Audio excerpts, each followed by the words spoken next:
고린도전서 12장 21절 눈이 손들어 내가 너를 쓸데없다 하거나 또한 머리가 발들어 내가 너를 쓸데없다 하지 못하리라.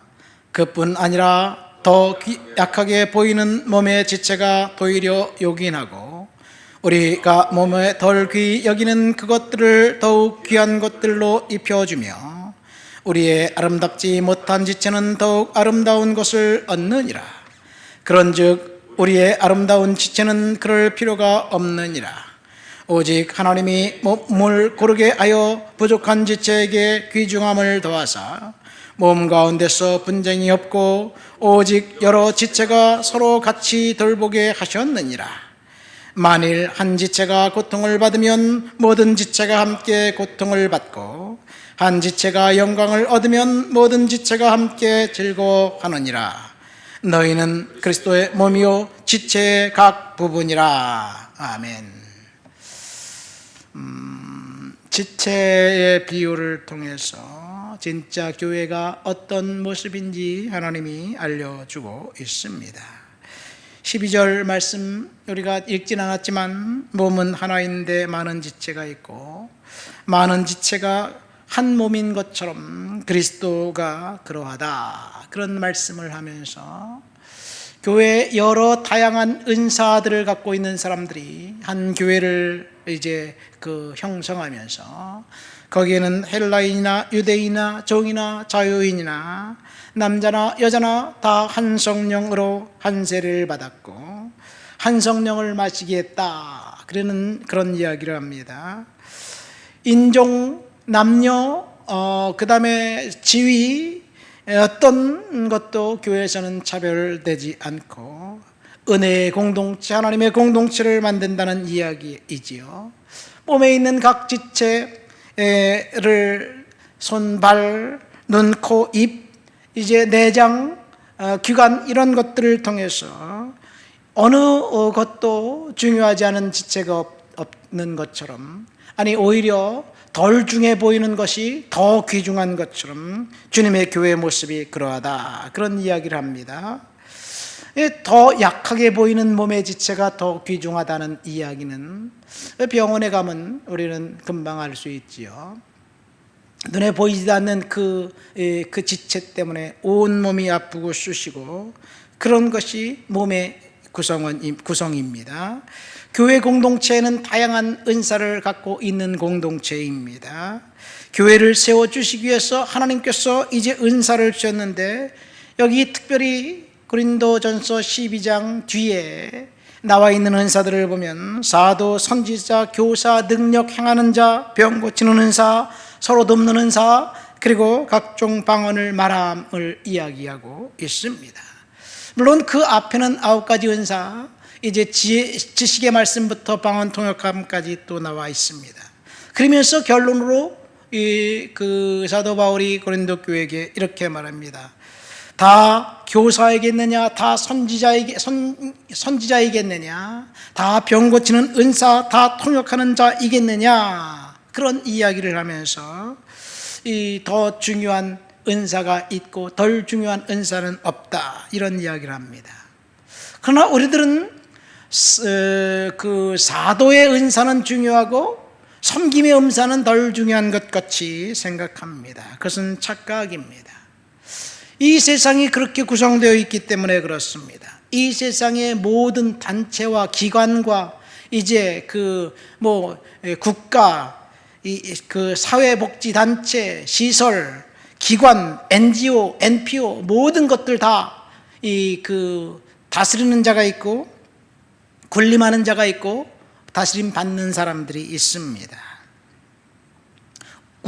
윗사람이 있고 아랫사람이 있습니다. 남녀 관계도 마찬가지이고 모든 단체가 다 그렇습니다. 힘의 원리에 의해서 누군가는 군림하고 명령하고 누군가는 복종하고 그리고 순종하고 그래야 그곳이 무리 없이 굴러갑니다. 그런데 이런 힘의 원리에 의해서 작동하지 않는 단체가 딱 한 군데 있는데 그것이 바로 교회입니다. 그래서 교회가 희망입니다. 교회의 독특한 기능 예배 때문에 교회는 각 그 힘의 원리가 의해서 작동하는 것이 아니라 하나님을 예배하는 예배자들이 모여서 섬김의 원리로 작동하는 것이 교회입니다. 물론 교회에도 목사님이 계시고 성도들이 있어서 질서가 있는 것처럼 보이고 일사불란하게 작동하고 움직이는 것처럼 보입니다. 그러나 이 교회에서 하나님이 주신 직분과 직임은 하나님이 봉사일을 하기 위해서, 섬김의 일을 하기 위해서 하나님께서 주신 거죠. 목회자는 누구보다도 말씀을 더 열심히 연구하고 기도하고, 그래서 성도들에게 좋은 영의 양식을 먹이는 그런 역할을 하도록 하나님이 부르신 것이고, 성도들은 그 말씀 듣고 어떻게 거룩하게 살까, 어떻게 섬기며 살까, 이렇게 해야 합니다. 그래서 교회가 독특한 하나님께 영광 드리는 예배를 형성하고, 이 예배자들이 모여서 하나님의 나라를 이룰 때 이 세상이 바뀌는 거죠. 사실은 교회가 세상을 바꿉니다. 그런데 우리는 지난 코로나 시대를 지나면서 교회가 커피숍만도 못한 기관이 되어버렸어요. 어느 식당에 코로나 환자가 다녀가면 이제 그 식당을 잠시 폐쇄하고, 그 다음에 그 확진되었는지 확인하고 소독하고, 뭐 일주일이 됐든 2, 3일이 됐든 다시 문을 엽니다. 전철이 코로나 확진자가 탔다고 전철이 멈춥니까? 운행해야죠.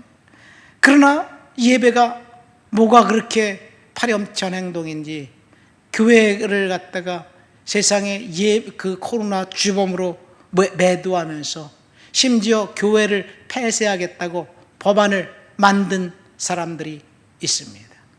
그 사람들이 누구인지 우리는 매스컴을 통해서 다 압니다. 이름이 누구, 고양시에 있는 어떤 의원들 다 거기에 포함해서 교회를 폐쇄하겠다는데 동조하고 교회를 폐쇄하겠다고 하는데, 이번 선거를 지나고 보니까 교회를 폐쇄하겠다고 하는 그 사람들에게 교회가 연합해서 힘을 주고 표를 주고 그 사람들에게 교회를 폐쇄하도록 우리가 지지해주는 역할을 하는 것, 정말 암울합니다.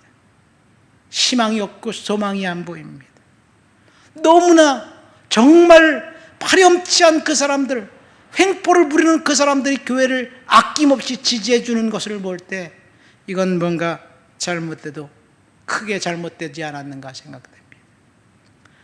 이 부부가 문 앞에서 강도가 그 집을 들어오려고 하고 있는데, 강도가 오고 있는 것을 알면서도 부부가 서로 싸우면서 문을 열어주고, 그리고 서로 피를 철철 흘리며 싸우고 있는 것이 지금 우리의 모습입니다. 교회가 구한말 조선 땅 아무런 그 우리끼리 싸우고 있으면서 정말 비참한 그 상황이 될 때 교회가 이 땅에 들어와서 민중들을 깨우고 여성들에게 교육을 시키고 신학문을 이제 전하고, 그래서 우리가 이만큼 잘 살게 되었어요. 교회가 희망입니다. 두 번째, 교회가 희망인 이유는 이 세상 그 어디에도 죄를 지적하는 곳은 없습니다. 오직 교회만, 성경만 죄를 지적하고 거룩하고 정결하고 깨끗하게 살라고 이야기합니다. 이 세상 어디에서 여러분 친구를 만나면 너 그거 잘못했는데 그 회개해야 돼, 이런 말하면 그 길로 그와는 친구 관계가 단절되는 거예요. 그래서 듣기 좋은 말, 칭찬하는 말, 격려하는 말만 합니다. 그런데 오늘날 교회에 오면 듣기 좋은 말만 듣습니다. 물론 성도들이 일주일간 살면서 지치고 힘든 영혼에 위로와 안식의 말씀이 필요한 것 사실입니다. 그래서 어떤 상황에서도 이길 수 있고 승리할 수 있고 인내할 수 있도록 힘을 주고 지지해주고 격려해주고 용기를 주는 것 필요합니다. 좋습니다. 그런데 죄를 져도 죄에 대해서 지적 한마디 하지 않는다면 그것은 교회의 기능을 상실한 거예요. 우리는 하나님 앞에 회개해야 될 줄 믿습니다. 이것이 교회의 기능이에요. 그래서 교회가 희망입니다. 이 세상 사람들은 교회를 비난하지 못합니다. 하나님을 비난하지 못합니다. 왜 그래요? 하나님이 두렵기 때문에, 하나님 무섭기 때문에. 물론 하나님을 비방하고 비난하고 교회를 비난하고 교회를 폐쇄하자고 하는 사람들이 있어요. 하나님에 대해서 모르기 때문에 그런 거예요. 하나님에 대해서 알면 그렇게 못합니다. 그런데 대놓고 교회를 비방하고 비난하는 사람들이 교회 내부에 있다는 것 아십니까?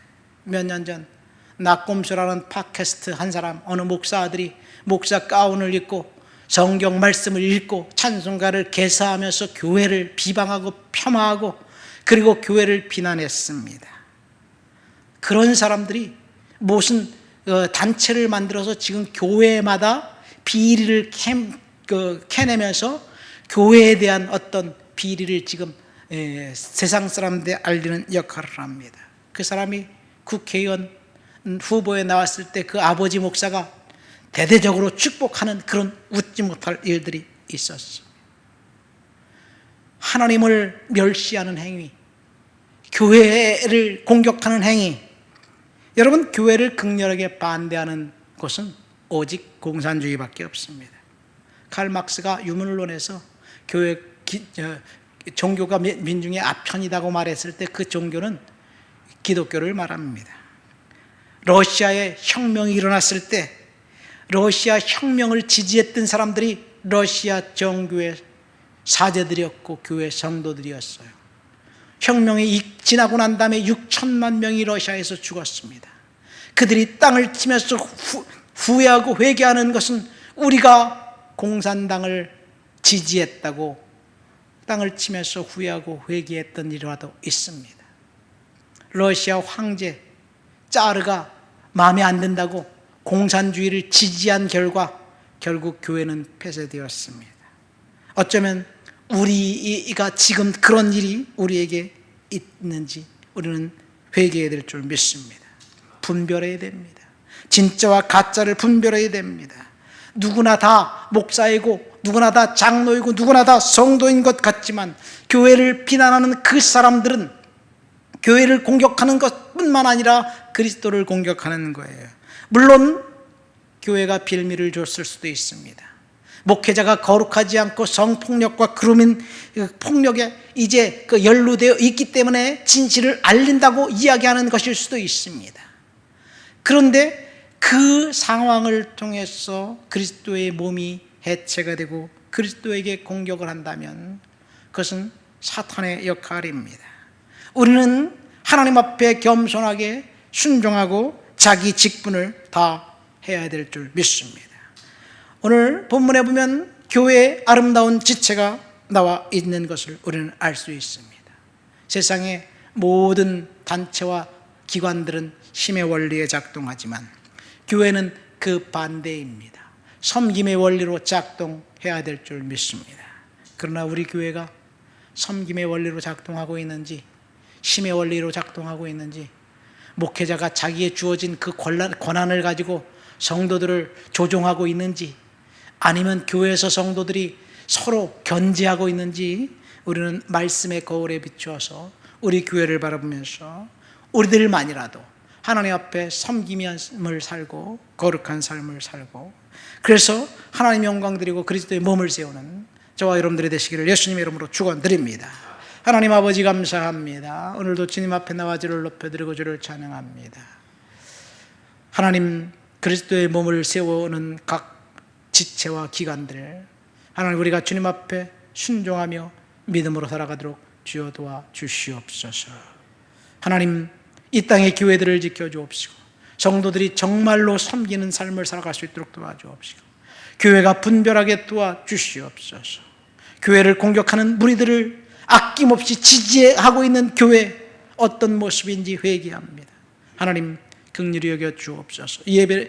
예배를 받아 주시옵소서. 예수님 이름으로 기도합니다. 아멘.